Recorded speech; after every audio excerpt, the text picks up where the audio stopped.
અમદાવાદમાં દુષ્કર્મના આરોપી સામે બોડકદેવમાં ફરિયાદ થઈ છે। આનંદનગર પોલીસે દુષ્કર્મના આરોપીની ધરપકડ કરી હતી। પંચનામા સમયે આરોપી ધર્મસિંહે ભાગવાનો પ્રયાસ કર્યો હતો। પીઆઈની રિવોલ્વર આંચકી આરોપી ભાગતા ઝપાઝપી થઈ। ઇજાગ્રસ્ત પોલીસ કર્મીને સારવાર અર્થે હોસ્પિટલ લઈ જવાયો। આરોપીએ પીડિતાનો મોબાઈલ પણ ચોરી કર્યો હતો। A1 સિક્યોરિટી સંચાલકો સામે પણ કાર્યવાહી થશે। સિક્યોરિટી એજન્સીનું લાયસન્સ પણ રદ થશે તેવી કાર્યવાહી થઈ રહી છે।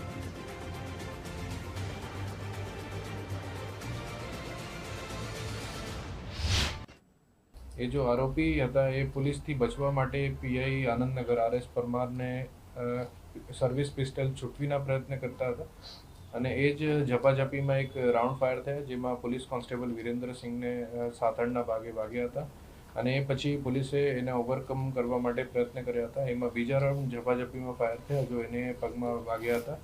એના તરત જ પીઆઈ RS પરમાર એ સોલા સિવિલમાં લઈ ગયા હતા બંનેને અને જો પોલીસ કોન્સ્ટેબલ છે એ સ્ટેબલ છે અને જો આરોપી છે એ પણ અત્યારે સ્ટેબલ છે।